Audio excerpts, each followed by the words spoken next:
Action. Okay. Welcome to Happy Fun Music Time. There truly is demo whiskey in the jar. Here with Alex. It's been a while. How are you doing today, my friend? I'm good. I am. It's rainy in London. I don't know how it's raining where you are too, right? In Burlington. Yeah. I had to take the dogs around, and it was starting to spit by the time I got inside. It's kind of on and off. Yeah. So I don't know. Weather's a little damp, but I'm all right.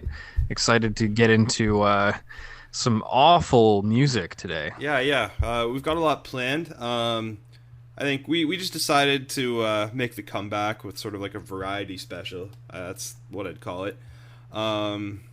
If you were down, I'd maybe just want to jump into the freshest song in my head, which is the classic single from the Metal Brothers. We can start with the Metal Brothers, sure. I guess I should also say before we jump into the Metal Brothers that this idea is... I have to just qualify what we're about to do. I totally ripped off this idea from another, it's not a podcast, but a YouTube channel called Red Letter Media, who do a thing called Best of the Worst, where they do, for them, it's like often horrible VHS tapes or really bad old movies, and they'll do three, and then they have to pick what's the best of those three. So here we're actually going to do four today because we are tryhards, but we're going to do four really bad. We have a few singles and a full record here, and then at the end we're going to say what's the best, and what does best mean? I guess it's we can define that however we want. Most entertaining, probably how it's going to end up going, I think. But so that's the format. So and we if can we probably want to jump into the we can probably do it in a few different ways too, because like I think these four songs, these four selections, like they're all like very bad but in very different ways. yes So there could be multiple ways, there could be multiple picks maybe for what the best is. Exactly. So like before I pressed record, it called you. It's funny, I didn't realize Whiskey in the Jar like is actually just a cover they did. You didn't know that? I really like live under a rock with classic music. So like it's funny because I was listening to the Metal Brothers version just now, and I was like, you know what? Like they actually wrote like a nice melody in the song, even though they're playing it horribly. And then I was like, wait, they probably didn't. And then I went and Googled it, and it's an Irish song, and Metallica did it, and the Dubliners, and like a ton of other people, Bryan Adams, etc., etc. But I guess we have to explain who the Metal Brothers are, because I don't think everyone's like been listening to Happy Fun Music Time, all 20 listeners since day one. The Metal Brothers are a rock group of 2 to 4 7th graders. There's a lot that's unconfirmed. And they released their classic EP, Thunder's Demo, in 2010 on the well-known music downloading website Jamendo, with one of the most hilarious album covers of all time. And we reviewed that on the first episode ever of Happy Fun Music Time. So today we are doing the follow-up to the classic. There's two possible album titles for this. The first one would be Demo Whiskey in the Jars - Metal Brothers open parentheses 13 years old close parentheses. But I think for the sake of this episode, we should just call it Whiskey in the Jar. How do you feel about this? So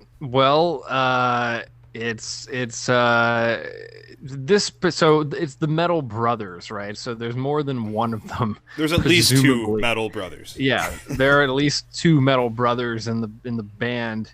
This sounds like one brother, so you're already getting misled when you download this song. It sounds like one brother playing guitar in apostrophe singing. Yes, he sounds like he's 13 years old, and that's indicated in the album title, as you said. When you download this song, you get the album title, Demo Whiskey in the Jar, Metal Brothers. And by the way, in Metal Brothers, the last L and S in the two words are both capitalized. It's just so you stylization. Get the Metal man. Brothers, and it says 13 years old, all one word in brackets. So it's like delightfully bad, I would say.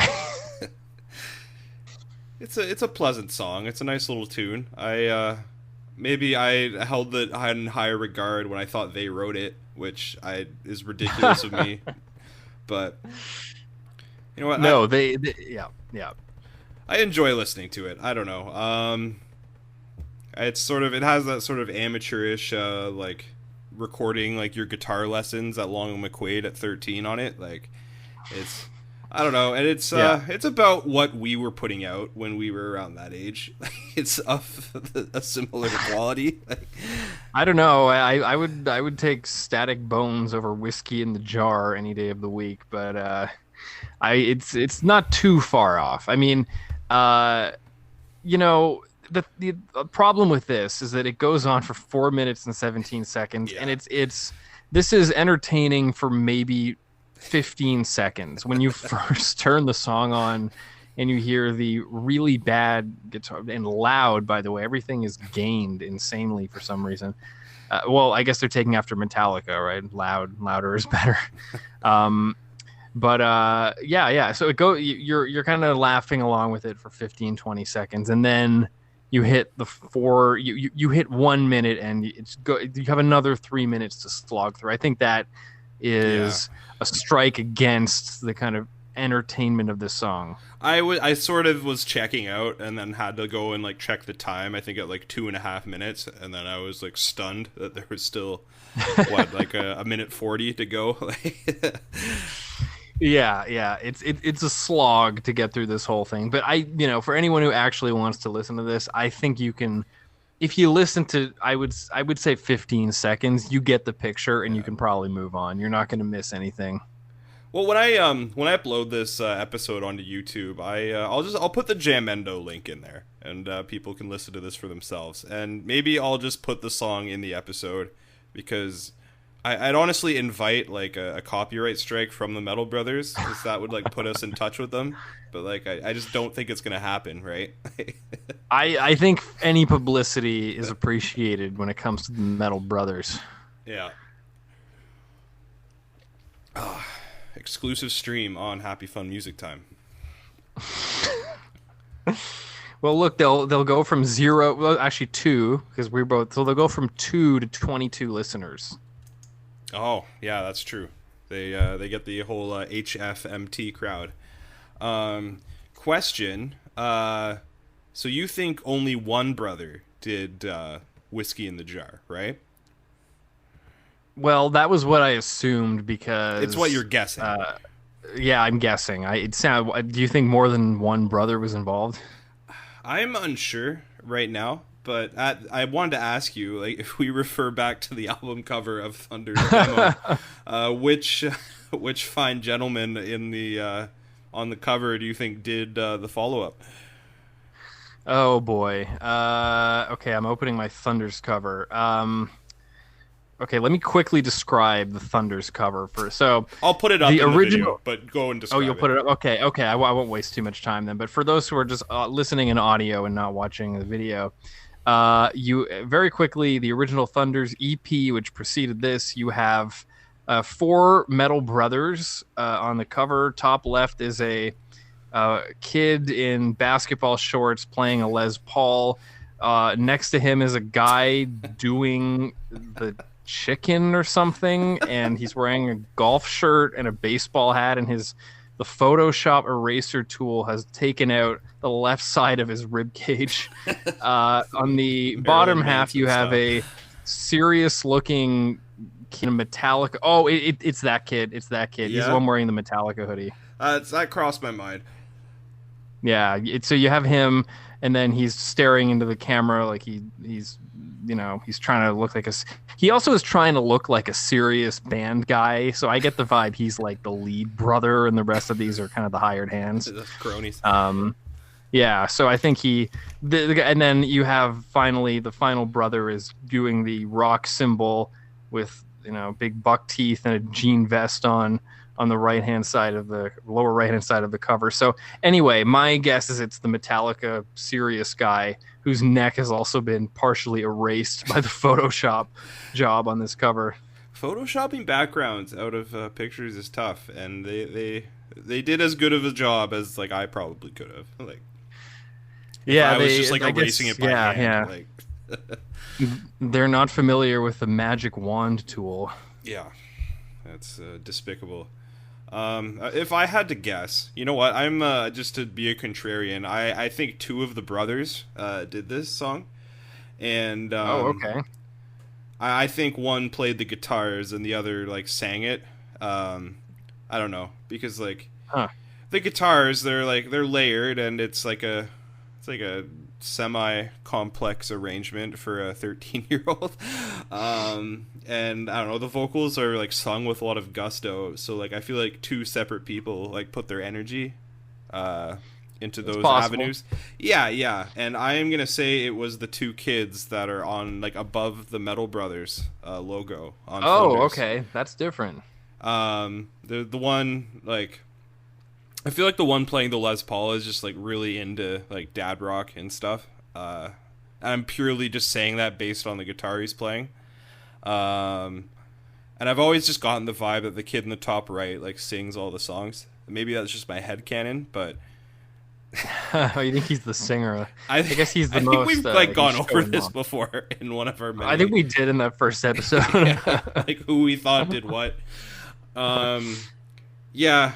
And I assume like he's the most clean cut kid of the bunch, and like he only sings, and he's like the best singer in their class or whatever, so they have him sing the songs. Well, it's an interesting theory. I mean, I hope we get that copyright strike so we can. I just like to ask, yeah. Yeah, so we can just find out for certain. I think after this segment, I'm just gonna play like Whiskey in the Jar from front to back. And then we'll just have us go into the next part. I was thinking just starting off the episode with it, but that'd probably be too aggressive. Nah, I mean, like, the more you put in, the more chance there is of them noticing. So, yeah, if you can put the whole song in, that would be good. Yeah. Or I could just, like, play the whole discography at the end of the episode. Actually, yeah, that would be... How long is that? Wait, if you play the entire Metal Brothers discography, it's 13 minutes long. So, okay. It's doable. 13-minute coda. And then it gets put on Spotify, and that's there like you a go. favor that we're doing for them. Like, anyone who wants to hear Metal Brothers, then just skip to the end of this anytime you want to listen to the Metal Brothers. The entire discography is now available. Yeah. And I'm gonna play Whiskey in the Jar twice, so once after this segment, and then once at the very end. Oh, you can't ask for better publicity than that. Yeah, it's like, what are those labels like?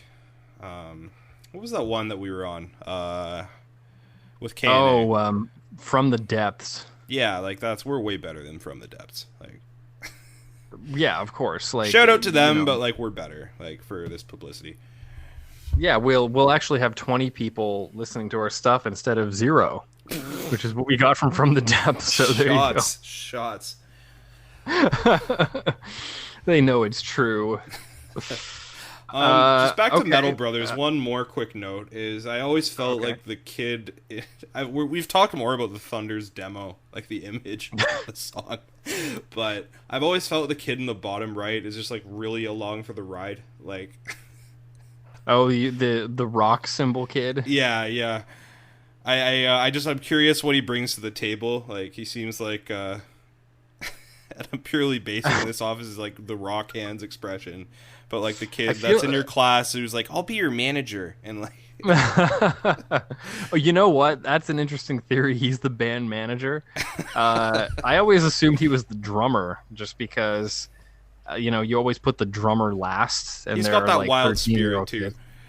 And yeah, he kind of gives me that vibe a little bit of like the spazzy drummer, but he could be the kid who can't play an instrument and just really wants to be in the band. So he's the Summer Wheatley of Metal Brothers. Oh boy. Well, I'll make sure to flash the Metal Brothers cover like 50 times on the YouTube stream. At this point, this whole podcast is just about the cover, so yeah, probably a good idea. Well, it's I don't know. It's honestly it's one of like the best and worst album covers of all time. It's worth going into detail about for sure. Yeah. So like, there's nothing more. I don't think we need to like harp on about these wonderful lads anymore. I'll let you take the pick for what you want to talk about next. Oh well, all right, yeah, we can pass it back and forth. All right, so we have two singles and an LP. Okay, well, I have the Architects song open, so let's start with that one now. All right. Architects Animals, which came out this year, right? Or no, it came out October 20th, 2020. So the end of last year. Yeah, they released the whole album this year, but I think they dropped. They really. single. Oh, okay. Yeah. So the whole record came out this year. I only listened to. We're only gonna do the Animals single here. Yeah, we can just focus on Animals, and then I'll maybe do a quick note on the rest of the record. Just I'll gloss over it, but yeah. If you Animals, you wanna go for it. Like I don't actually. I'm not that familiar with Architects aside from this song. Now, having listened to it like 3 times in the last 24 hours, unfortunately. This song is so. From what I understand, Architects like prior to this release were kind of like a genty. You can correct me here if I'm wrong. Like a genty kind of, I don't know, metal, progressive metal band or something. Like what were they before this? That works. Well, I guess I've listened to them for a little while. They've gone through a lot of different phases. So like they started off, their first 2 records were sort of like near like mathcore type records. Like I don't know how to describe it better. Like it sort of had that like the number 12 looks like you type sound. And then they sort of went into like a more straight up metalcore. And then they went like post-hardcore for a bit, and then they went into gent, progressive metal, and then they've sort of like devolved into like this stadium metal band. And I hate like saying that has negative connotations, but it just does in my eyes. And that's where they're at now. So they've been through a lot of different phases, and it's like, is it trend hopping? Is it natural progression? Like, I think that's up in the air. But yeah, that's really the long and short of Architects. I know this song to me, again, not being as familiar with their back catalog, this song screams to me trend hopping. Which, all right, fair enough. You know, maybe you can create something worthwhile if you're hopping on a trend. Maybe you can improve it. Maybe you can add your own unique spice to it. I don't know. This is incredibly bland to me, and moreover, I mean, I think that it's lyrically really cringe. I know we're gonna get into the chorus, which is really bad. This basically sounds like what a dumb person would think is heavy music. Like if you play this for like a stupid person and they would get really hyped listening to this.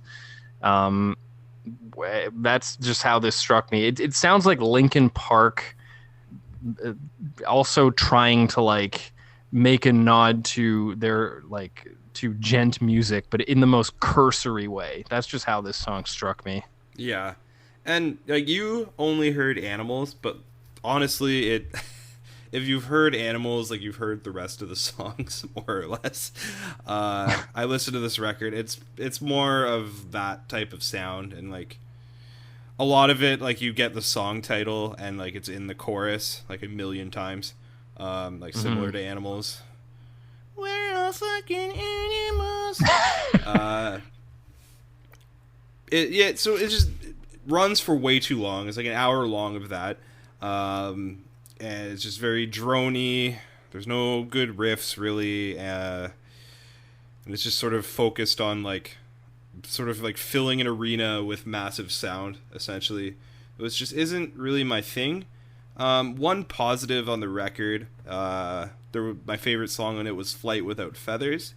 It sounded like something off like the Air Alchemy Index. Like, it was a good song. Like, sort of, it was like the one kind of ambient song they put on the record, but like, it made it 2 out of 5 record instead of like a 1 out of 5 record. Yeah. Well, that basically describes the song. I think it's like a 2 out of 5 song. I mean, it doesn't. Going back to Animals, it doesn't do everything wrong. It's not an offensively bad song. It's just very it's safe. Like, yeah, it's very corporate. It feels like a conscious effort to try and get radio play. Like, I know they have an F-bomb in the chorus, and that shows how aggressive and nonconformist they are, but that, again, I think that just ties into this whole idea of just lending the most, like, a veneer of aggression to what is at its core a pop song. And you have, like, I'm scrolling through some YouTube comments, and basically, my theory from before, I think, is true. This song makes me feel like I could bench press a tank, and this makes me want to break into someone's house, and like, really, okay. If you're getting that kind of stimulation from this, then you have the taste buds of like a 4-year-old. I don't know. This mayonnaise is too spicy. Like, it's just like it's like eating a mild chicken wing and going, whoa, my mouth is on fire right now. Like, no, it's not. You just no, it's not. So, yeah, I had kind of it was more of just like contempt. My reaction toward this song was very contemptuous, I would say. Yeah, and it's, I don't know, based like off their back catalog, I do find this release like very cynical, because it's like, we should this is what sells, right? Like, that aspect of everything, like the business aspect of music, like, it kind of just makes me sad sometimes, right? Yeah. And at least from the little bit that I looked up about this song, there are some fans of the band's previous stuff who are trying to defend this as some sort of experimentation. It's like, it's like, not experimentation, though. Like, well, exactly. It's like some kind of they're giving the band way too much credit. At least it seems to me. And again, I don't know a lot about this band, but just from listening to this is not experimental. This is anti-experimental. It's actually like mainstream. As much as you can mainstream a metal song, these guys have gone and done that. So, I think this song could appeal to, if you're a fan of what's another of one of these crappy radio, like Bring Me the Horizon, I Prevail. I'm trying to think.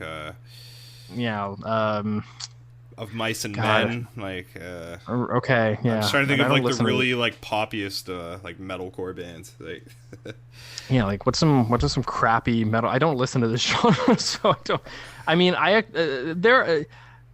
actually kind of like Killswitch Engage, so I'm not going to throw them into this category. I think they actually have some pretty decent songs. I'm hesitant to include them here, but it's basically like that style, but like without any intrigue. And it's super overproduced. Also, the song is way overproduced, which is not surprising because it's actually a pop song. Yeah, and like, to defend Killswitch Engage, like, I feel like when they were putting out that music, like, it was fairly fresh, like, somewhat, like they sort of, it was their sound at the time, right? Like, they weren't like directly lifting from like another band before them that also sounds like Killswitch Engage or Linkin Park or whatever name you want to throw out there, right? Like, and also Howard is just a way better singer than like, these guys. Oh yeah, he's a great frontman. Yeah, and then this guy who I don't know, he kind of looks like Ian Flynn. I don't know anything about him. He has that heart tattoo right under his eye because that's what a badass. Oh. Fair enough. I don't actually know what these guys look like. I watched the video. Oh, fair. Yeah. And like also I like the kill switch. I guess I'm gonna do more kill switch comparisons, but like all the kill switch songs, it's like you can sort of tell that that's them, if that makes sense. Like they're trying, and that's Right. like the music they want to make.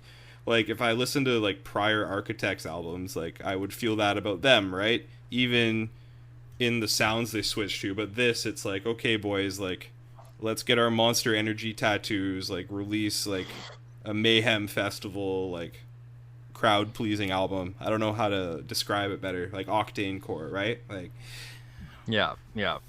Well, yeah, exactly. Even the breakdown, which is, or I guess it's the bridge here, right? That gent section they threw it. It's so lame. It's yeah. it is the most basic breakdown. Again, just glossy production. Like everything is quantized to a T, and it's just the whole thing. It's just it's so virulently not heavy. Yeah.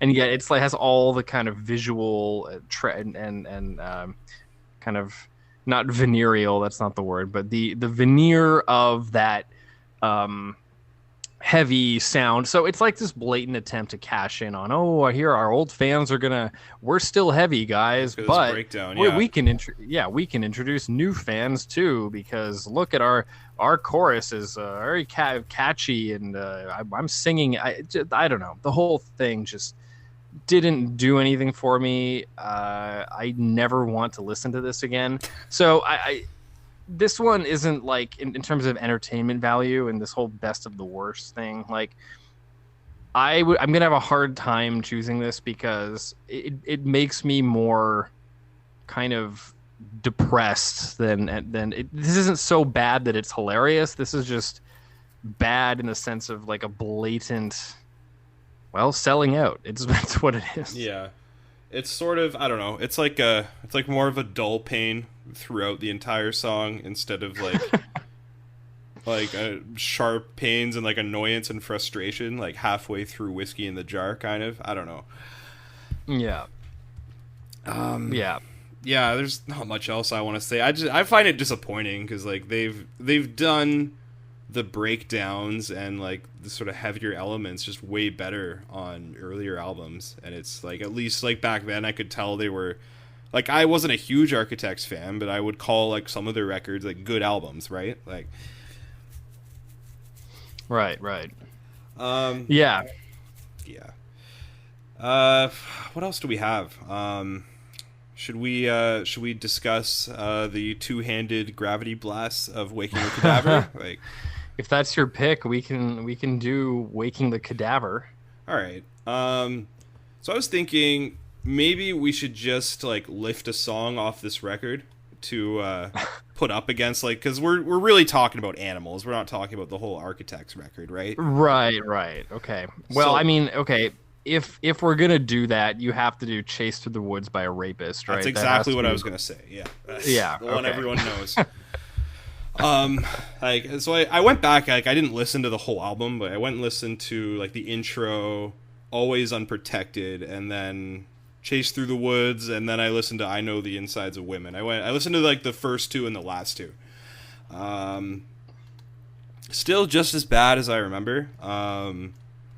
And I forgot like how off time all of the drumming is.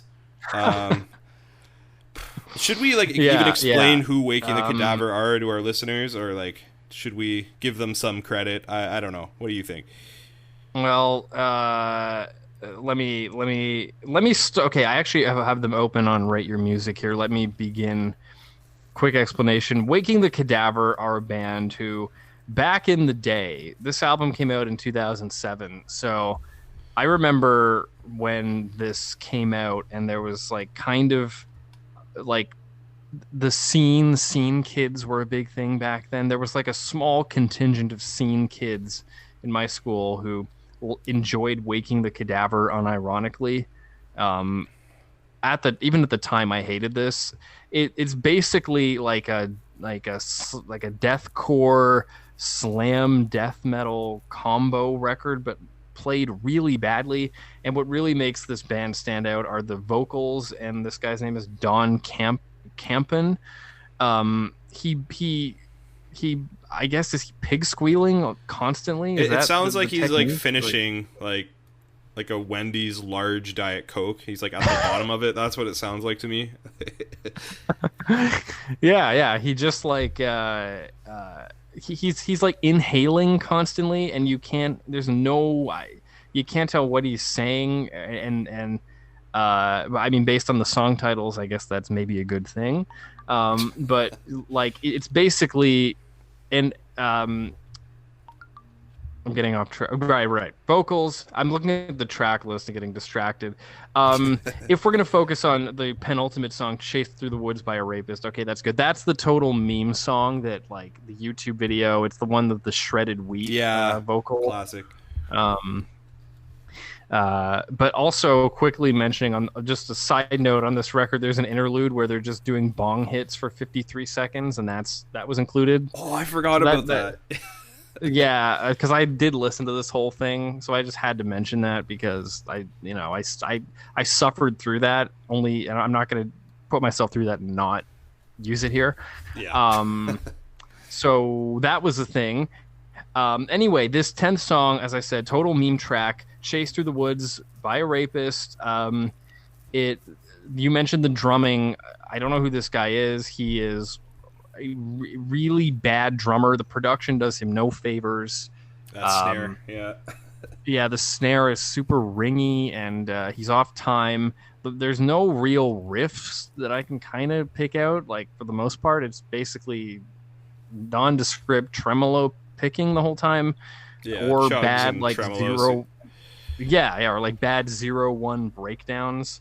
Bass is inaudible, and the whole album runs together. And in particular, this song stands out just because it's so hilariously bad. But yeah, I don't know. What did you think about this song?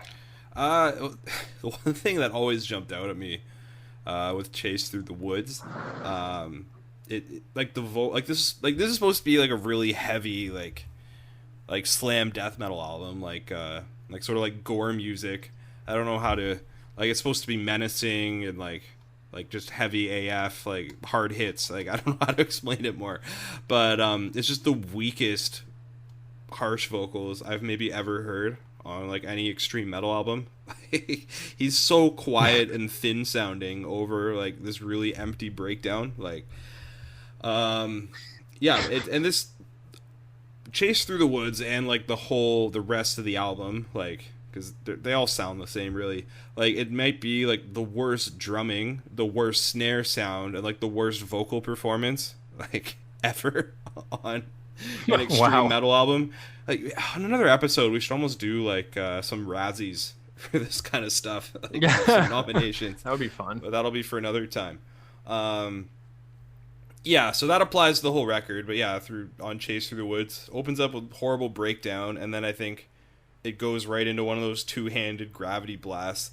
And there's a bunch of parts like that on this record, and they're just pure chaos. Like, the guy slows up, speeds down, and like I don't know what's happening. And like I listen to a lot of this type of music, but and I don't think they know what's happening. Yeah, so like it is really bad. I think the one credit I can give it is it's only 1:51 in length, so it's mercifully short. Yeah, the short length is definitely nice. Yeah, I've pulled up the lyrics here. God, I don't even want to, like, Jesus Christ. "Sweet labial meat, her inside out twat tastes great to eat.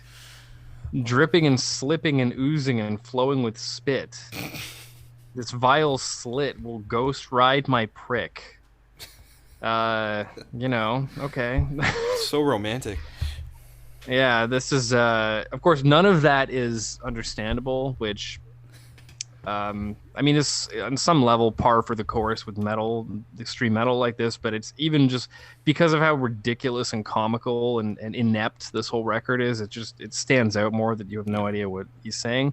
Well, there's sorry to interrupt. Like, there's a lot of like really unintelligible harsh vocals, but like I feel like with this band, even if you had the lyrics pulled up, like you couldn't like match them to like whatever's coming out of his mouth. Well, yes, that's a good point. Like, if you have the lyrics with many other bands, you can kind of make it out once you are reading them. With this, if you're reading it, it sounds nothing like what he's saying. So the lyrics are like almost like they're not even present in the song. It's just like some poetry that's in the album leaflet. Like, yeah, sure, that's one word for it. I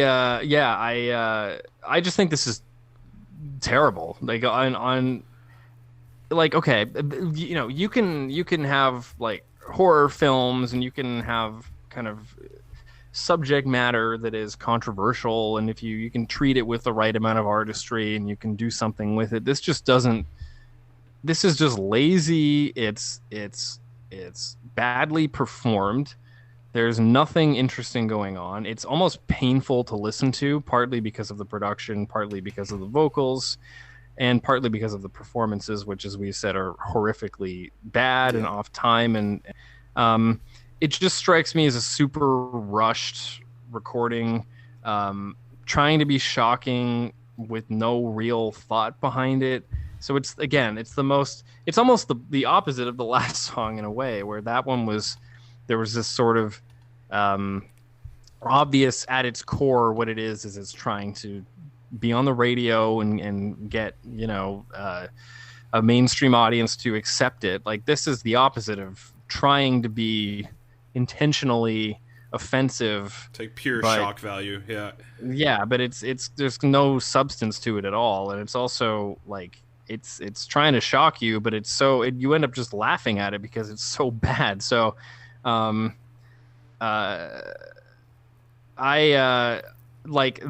is some hilarity here with this particular song. I will say I do get a kick out of hearing just how bad it all is, that they're trying to be shocking and it's falling on its face so hard. And the length, as you said, is another advantage. It's under 2 minutes, so I don't have to sit through it for too long. So, all right, those are 2 points in its favor in terms of crowning it the best of this very sorry batch. Like, it pretty much ends once the shock value has worn off. Like, it's it ends before 2 minutes. Like, I'll also comment, like, I remember that sort of era when, like, what we'd be the age of the Metal Brothers probably when this came out. Yeah, that's right.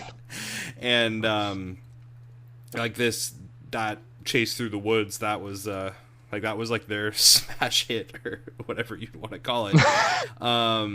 Like I highly doubt like anyone that was sort of like hawking that song or like hyping it up or however you want to call it, like they actually like liked the music, if that makes sense.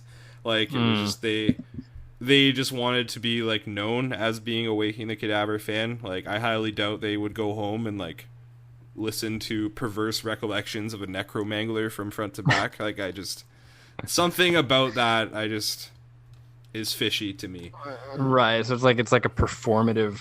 They want to be. Oh, I can handle the shocking material. Yeah, like, this is what I like. Yeah. Right. But then they go home and listen to like Three Cheers or like Meteora or something. Like, yeah, I bet that. I bet that's true in many cases. I would say there are some people who legitimately enjoy this, and they're called deaf people. No, they're called people who have no taste. And I mean, there can be good heavy music, like there can be great death metal, there can be great extreme metal of all stripes, but this is just it's bad. It's a bad version of that, and just because it's just because it's trying to be shocking, we're not reacting to the fact that it's so offensive, and it is, but on a level, a musical level, it's just the word is inept. I think I've used it 3 times in the last 5 minutes, but that's the word that I have to describe this whole record with, not just this song. It's just bad. It's just really bad. So it's fitting that it's included here. It's extremely memey. So I don't know if that YouTube video is still up where the guy changed the lyrics to be the "I want shredded wheat" and "I like rice. I like to color paint." But though that was kind of, yeah, at least what put these guys on the map for me, and I am assuming a lot of other people. Well, that video, like the lyrics like matched up with whatever he made up more than whatever was in the album's booklet, though. Like, that's the other hilarious thing about this. It's like that because that's what it sounds like he's saying. So maybe a theory is that he just did stuff with his voice and then after the fact wrote these lyrics. Like I would not be shocked. Oh, it just like rushed out like whatever he could come up with that was gross.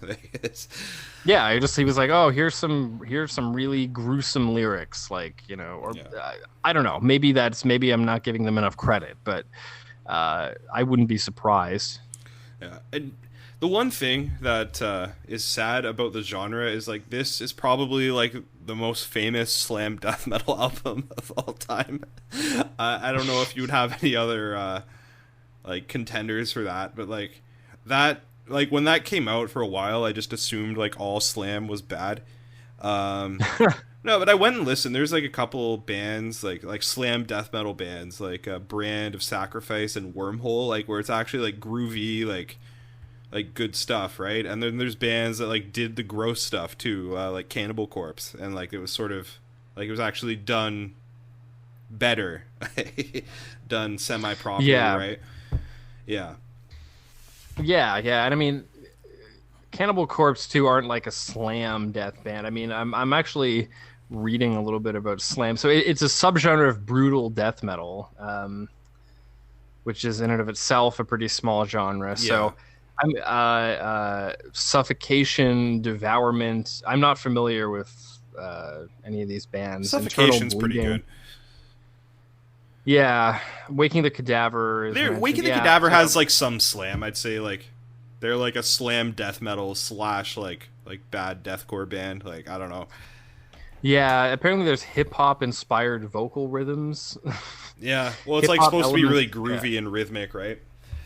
Yeah, which this is not. So it's like, okay. I mean, I guess maybe they're trying to be groovy and just failing terribly at it. Yeah, I don't know. I think this album is really bad.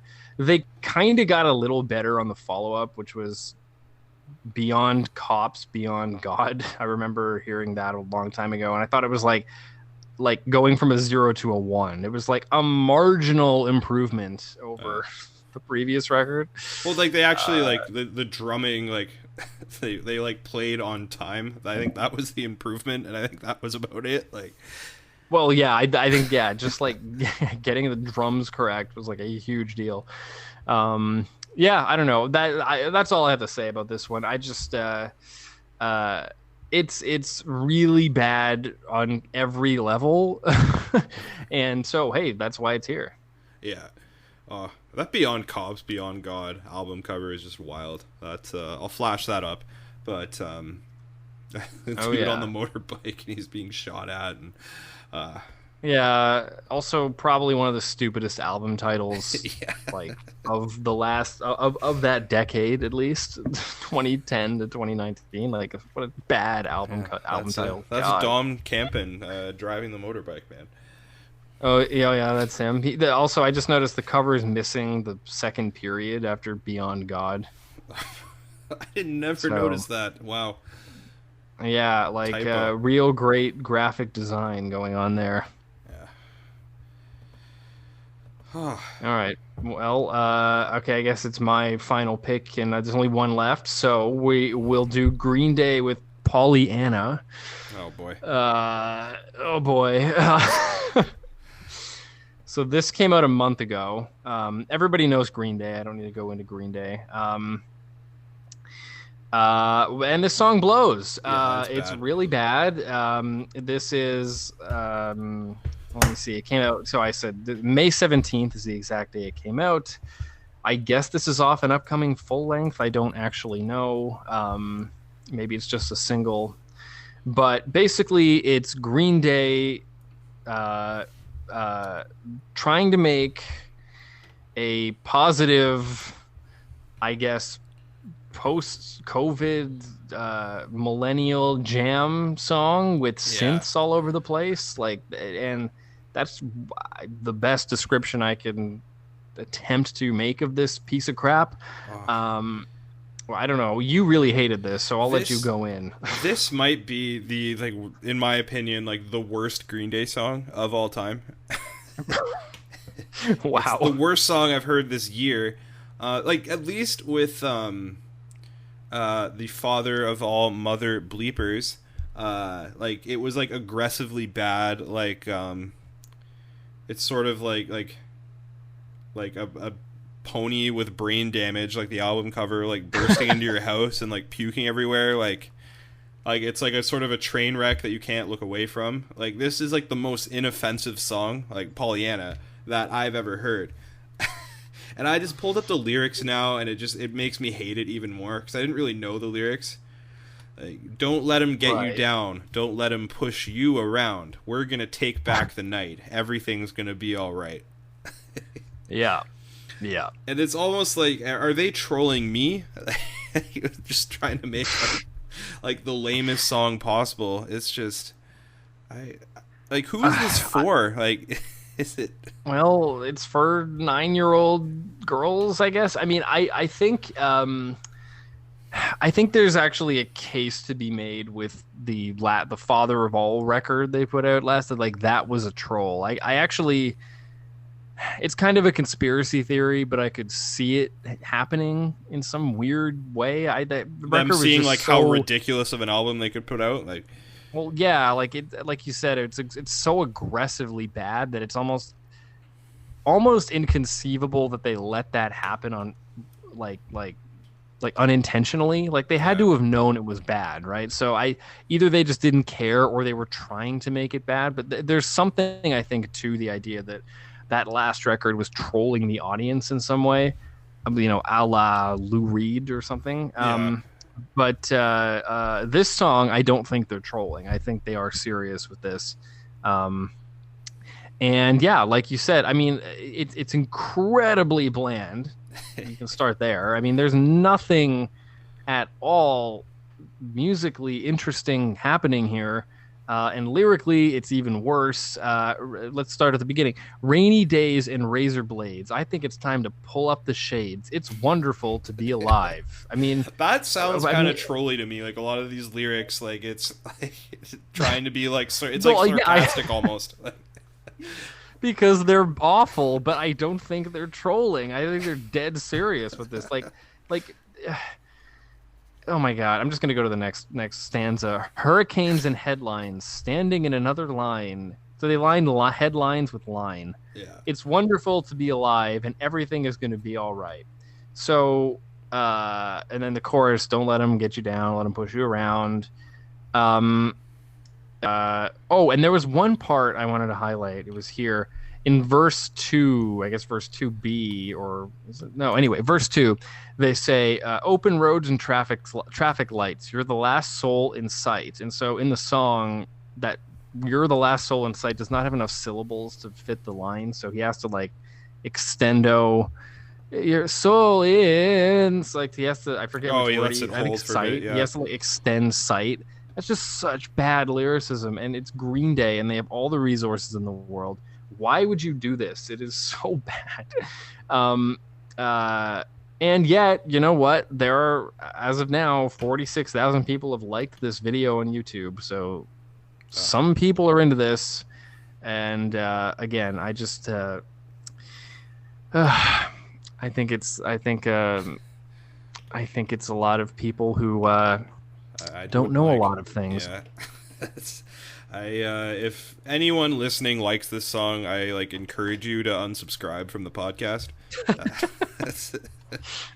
I actually will say I don't think it's the worst Green Day song ever. I think it's horrible, but I mean, some of the stuff on that last album was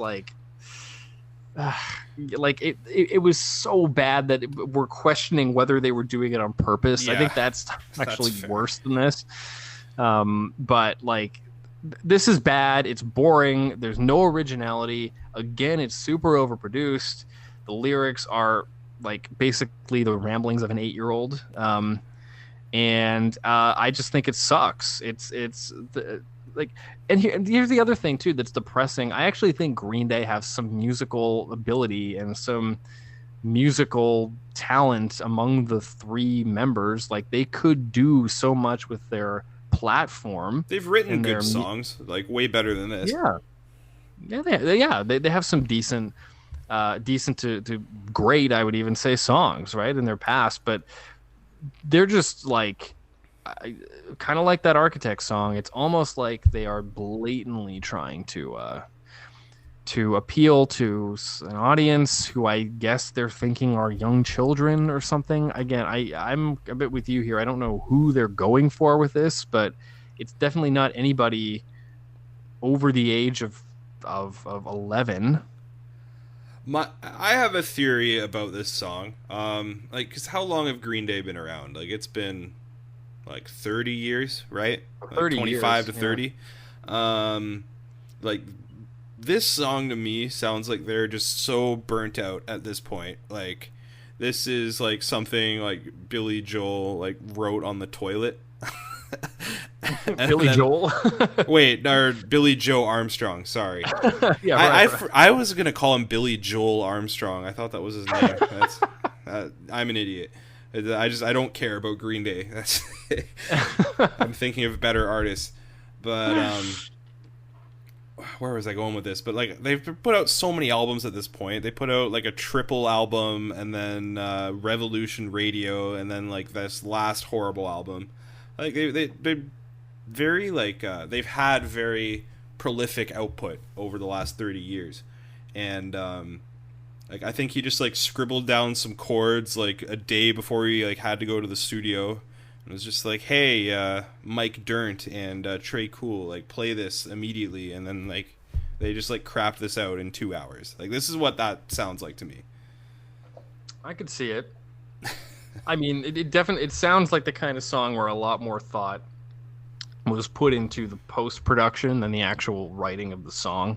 Yeah, exactly. It's very glitzy. It's like whoever was producing this, which is probably some management team of people somewhere, was like trying to make the most of this, and so they put as much polish on this as they could.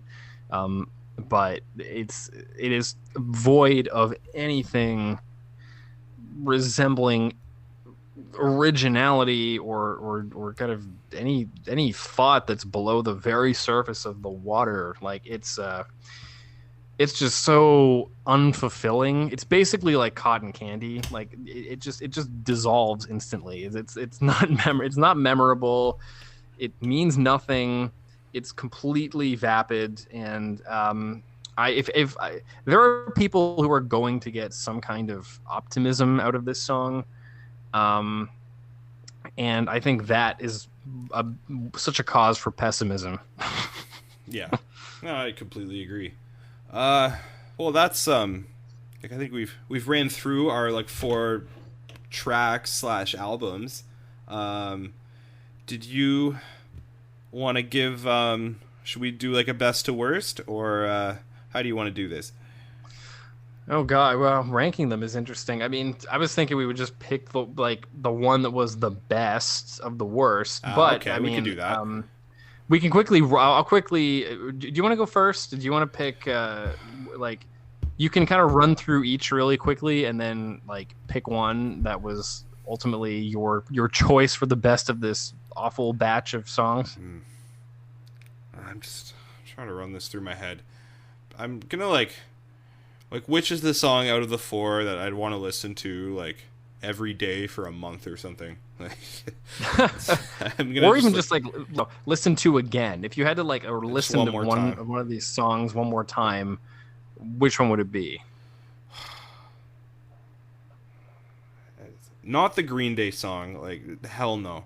What are the other 3? I hate to say it, but it might be my boys in Waking the Cadaver. It's Right. the shortest song. It was a toss-up between them and the Metal Brothers.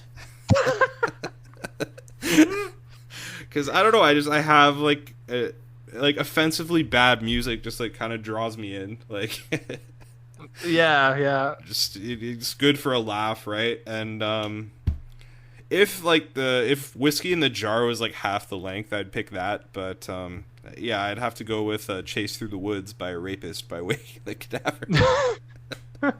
Over like songs people have put 10 grand into. What a blow to Architects for the Architects song sounds Waking expensive. the Cadaver over. That's an expensive sounding song, but I'm okay with not hearing it again.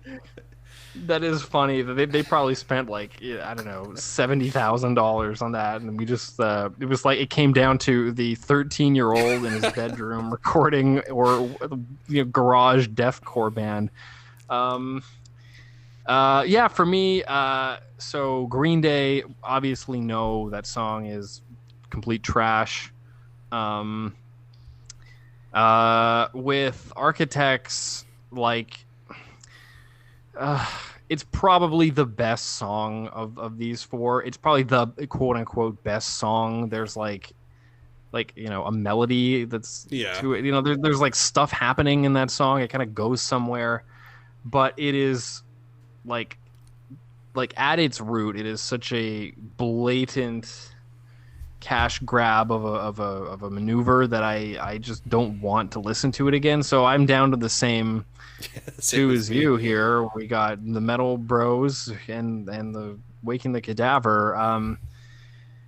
And I probably have to pick Waking the Cadaver too. I mean, I am very want to do that, but I think I have to go with that one because there's a little bit of nostalgia because it does give me, MySpace scene day vibes a little bit. So there's something there. It's also short-ish, right? It's 1:52. And there's some hilarity in kind of projecting your own lyrics onto what it is. Yeah. I also so there's some interactive element to it. Yeah. So yeah, I think I have to go with that. I like when I'm listening to Chase Through the Woods, like trying to pick apart the drumming, like what he's doing when he's blasting. Like I always try and picture the drummer, if that makes sense. Yeah, that's true. Yeah, I'd imagine how the recording session went. So he just sounds like he's really struggling the whole time. He can't do a blast beat, so he's like constantly behind the music. It is pretty hilarious. But yeah, okay. So here's the other question: which one do you want to destroy of the four? If there's one song you could just erase of the four we listened to, I guess we both pick Waking the Cadaver, so that one's out. Yeah. Of the three remaining, if you could just erase one of these songs, which one would it be? Pollyanna, by far. Yeah. Okay. I think we are agreeing there too. I think Pollyanna is bad. Yeah. If I had to pick between like that and like a Screwdriver album or something, I'd pick Pollyanna. Is there any song that you would destroy in the world that you ever heard that would be destroyed above Pollyanna? Well, I could pull up my Hall of Fame, the songs I just hate the most. Viva La Vida by Coldplay is up there. I would just delete that entirely. Really? Wow. Okay. It's a lot of these songs that I just they have very annoying choruses. That song "See You Again." That's like Wiz Khalifa in Fast and Furious. I do not know long day without you, my friend. Like that song. I kind of recognize the melody. Fair enough. Bad song. Here, I'll cite one more. I hate Another Brick in the Wall Part 2 by Pink Floyd. Whoa, wow, that's controversial. I'm a big Pink Floyd fan. Well, not big, but like I like Pink Floyd, but I just hate that song. Oh, and Blame It on My Youth by Blink-182. That's it though. Whoa, sorry, which Blink song? Blame It on My Youth. Oh, yeah, okay, that's a good pick. I thought you said All the Small Things, and I was actually might agree. I hate that song. Oh, fair. I'm not huge on it, but I'd still erase Pollyanna first. Like, Yeah. I would erase Pollyanna over All the Small Things, but I really hate. Speaking of annoying choruses, and actually annoying verses, I just find that song so annoying. Anyway, okay, we're getting off track. But so back at you though. Is there anything you'd erase over Pollyanna? I don't mean, know what you would pick though. Also, out of the 4. Sorry, what was the last question? Out of like the 4 songs, which would you erase? Oh yeah, I never answered that. Yeah. You know what? I think I would actually erase the Metal Brothers song. What? Because I feel like putting that out probably severely like ruins what little credibility they got from the Thunders EP. So if they hadn't have ever put that out, they might be in a better position to put out something that isn't terrible. So like for their sake, I might erase that song. You think it disbanded the Metal Brothers? Yeah, like because they had never did anything after that. I feel like that recording led to some like social strife in the band and like led to them some horrible incident. So for their sake, I might actually erase that song. But if I'm just gonna go off like my own taste here, I would definitely erase Pollyanna because it's just crap. Yeah, it's a rough time, man. I wonder, like, I'm just gonna keep talking. I'm gonna ramble about the Metal Brothers now. Like, what happened after Whiskey in the Jar came out? Like, that's just have an episode every week where we just speculate on the Metal Brothers. But what? Like, do you think they just went to high school after Whiskey in the Jar came out and they just it just dissolved? Like, that's my theory, but I'm wondering what your take on it is. Do you think like actual social strife occurred within the band? I mean, we will never know, but I think that it's not inconceivable to me that like maybe either one, or if you're correct, 2 of them recorded that and released it without telling the other Metal Brothers, and then the other Metal Brothers found out about it, and there was a big argument at band practice in the garage, and it ended up like causing a huge schism in the band, and so it ended up breaking them up. I could see that happening, because why else are they not involved? Like that's a really that's the mystery to this song. It's like, why are there no drums, or not even why are there no drums, because Thunders doesn't have drums, but like why is nobody involved with this? Or is it just that they didn't have access to like recording equipment? Or that's probably more plausible. Yeah. I don't know. I just that's one reason actually this song is worth preserving and not destroying, is like the questions it raises.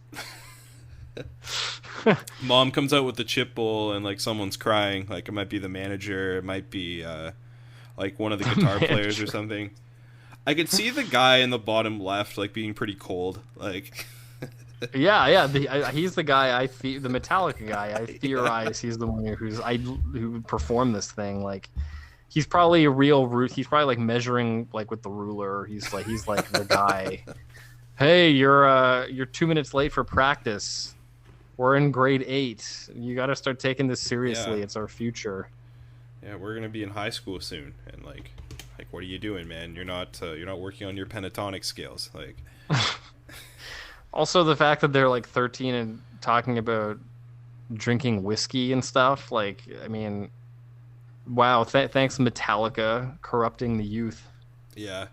And that's like they saw Metallica cover it, probably. That's when I googled it. That's what I'm thinking. That has to be what happened. Oh man, the Metal Brothers. I can't wait to like just tack their discography onto the end of this episode. That's gonna be great. Yeah, good. It'll add some padding to the episode. You wanted to mention Colors too, right? Right. Yeah. Did you listen to that song? I have not. So did they put out a single like from Colors too? Yeah. I didn't know that. Huh. I don't know what. Do you want to like listen to it quick and then like we can come back? I mean, sure. I have so I've seen the album cover. Colors to Between the Buried and Me. Is it called Fix the Error? Yeah. I could give you my take, or like just listen to it quick and we could just reconvene. Yeah, okay. I'll listen to It's 5 minutes. I'll listen to it. All right. I'll just pause this and then okay. I thought it was really fun. I actually liked it. The drum solo was great. The riffs were good. There was kind of a death metal-ish breakdown part towards the end.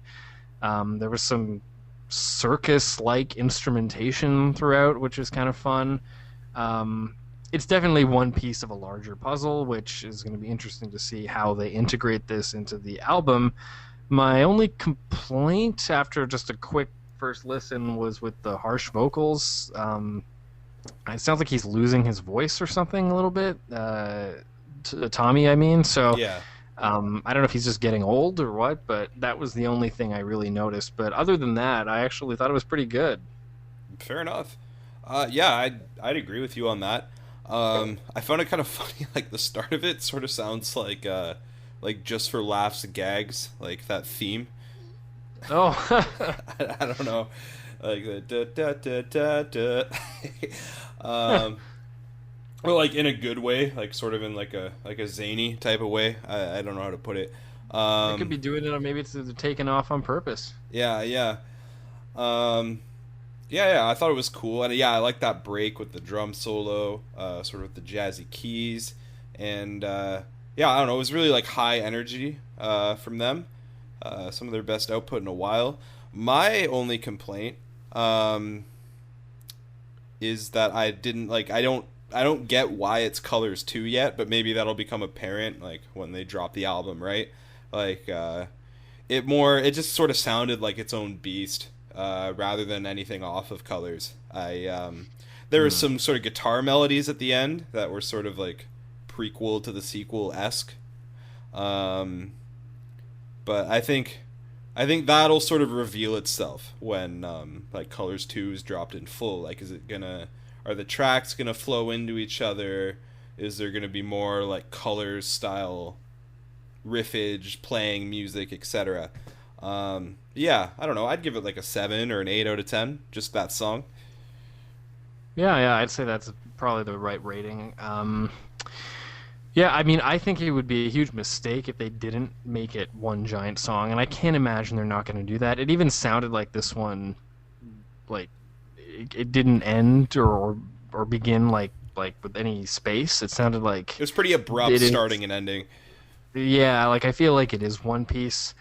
But that is interesting what you say about why it's called Colors 2. Is it just lip service, or is there some musical reason beyond the fact that it's one really long song? Are they going to be reusing pieces from the first Colors? Like, I don't know if Colors 1 was a concept record or something. Is it a continuation of a story? Because Colors 1 was really eclectic, and Yeah.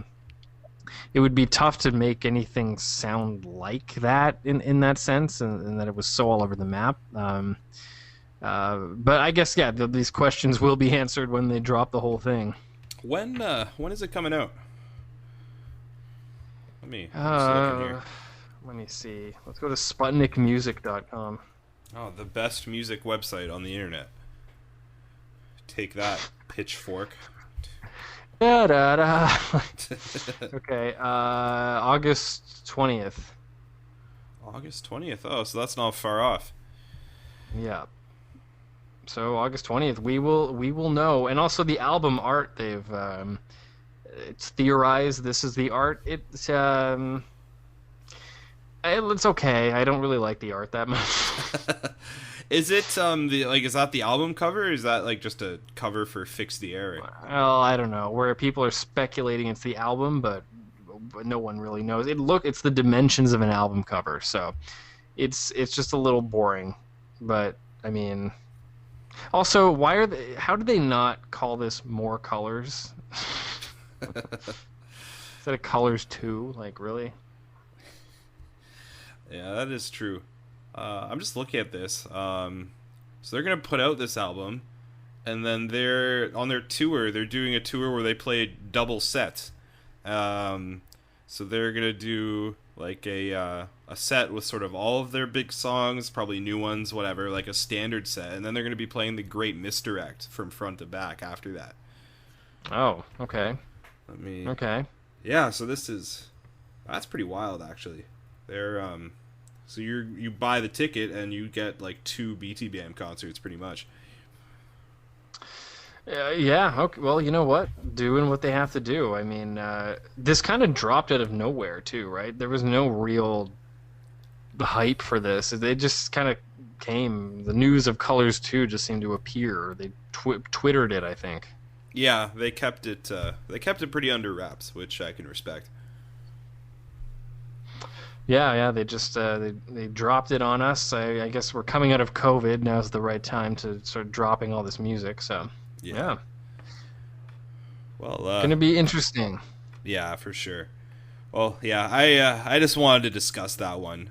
Just so we wrap the episode up on a high note after talking, about some pretty questionable music. You know what I mean. This was a good one. This was fun. We'll do this again. We'll pick a few more really. If anyone has suggestions for terrible music, post it on the Instagram. Yep. Yeah. Comment on our YouTube. Post on our Instagram. I will put Alex's address and his personal information in the description, and you can contact him directly. Yeah. Blood type. Address. Am I susceptible to any diseases? Yeah, we're gonna post both of our medical histories in the description. It's just for reference, so that you have access to that. Because with friends like these, you can't go wrong, right? Oh yeah. Yeah. Oh God. Oh, I don't have this. I thought I had the social strike record on iTunes. We're just not even gonna be subtle about it. Dang. Oh well. It's I'm just a freak and an alien. What can I say? Are you an alien or are you a motherfucking freak?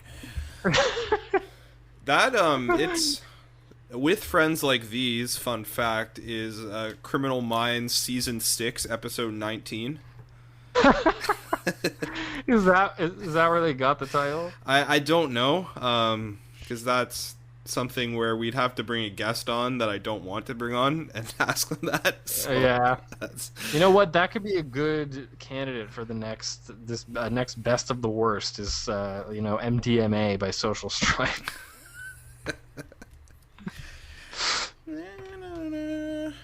What let's just get a sorry. I'm gonna mess around a bit and then we'll wrap this up. So that episode of Criminal Minds. Still reeling from Prentice's death, the BAU is called to Oregon to investigate murders committed by a suspected gang active in Portland, which is targeting a new victim every night. Ooh, that's okay. So maybe like that's a concept record like about this. That would be, I think, too much. The credit. the fact that that's plausible is scaring me a little bit. I could never get into that show, so I don't know much about it. I've never watched it, so you might say I'm blind to it, but I wish I could be there, see its reign, but I'm just chasing something that I guess is misunderstood. Oh my god, the last song on this is called Misunderstood. Wow, that so clearly it's a cover of a very famous. Oh god, hey, that could be also the Misunderstood, but the Fresh Beats, that horrible band who we both know of. That could be on this show. That's another artist I could just play in full on the podcast. Like, oh yeah, that's a good idea. All 7 minutes of the Misunderstood. Maybe I'll do that on this episode. I don't know where my head's at yet. There's gonna be like a 25-minute long ending of just Metal Brothers and Fresh Beats at the end of this. Well, the debut Happy Fun Music Time episode is like 2 hours and 20 minutes. We're approaching like an hour 15. So like Okay. I could just DJ for like an hour straight so that we could just like match the length of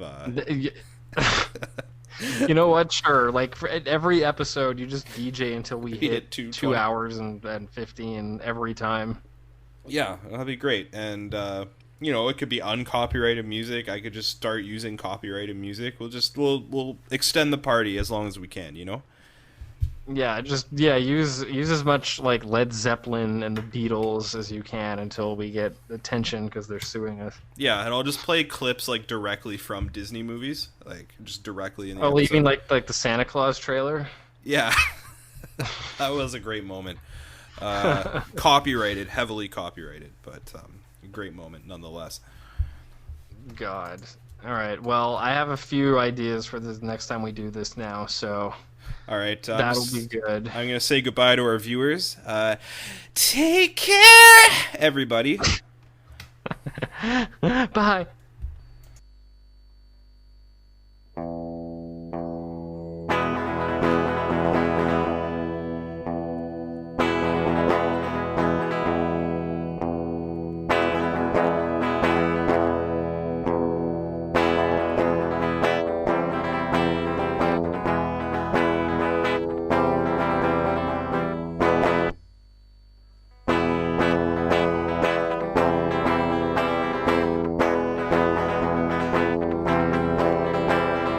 Thunders in my hair, thunders everywhere, thunders down the street, thunders, thunders.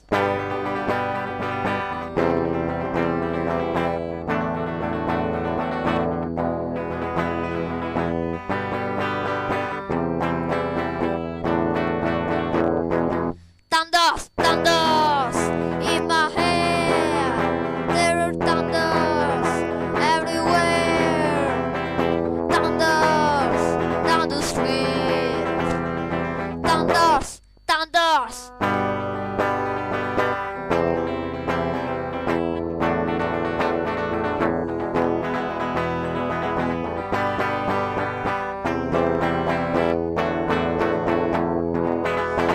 Thunders.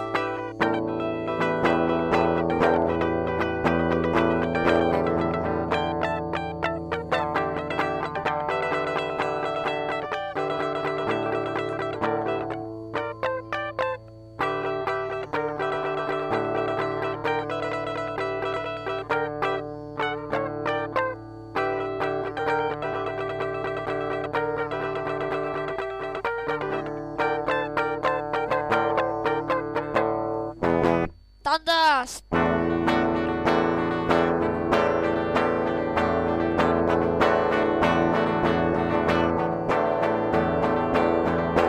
Thunders in my head. There are thunders everywhere. There are thunders down the street. Thunders, thunders.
above the camera, guys.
As I was going over the Cook Carry Mountains, so Captain Follow, and this morning he was counting.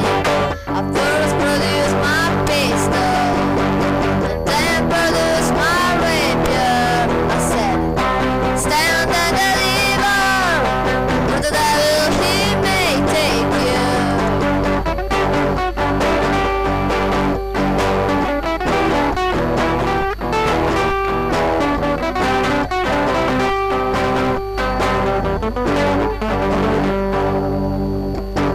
Took all his money, it was a pretty penny. I took all of his money, and I brought it home to Molly.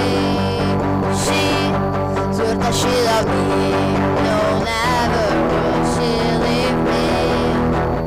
For the devil take the woman, for you know she tricked me easy. Mushroom, da-ba-da-ba-da. Walk for my daddy, oh, walk for my daddy, oh, there's whiskey in the jar, oh.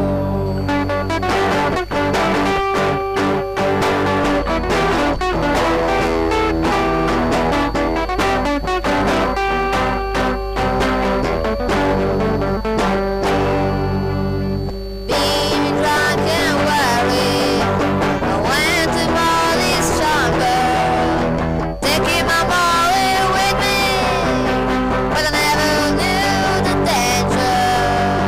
Oh, since babysitter, Captain Fool.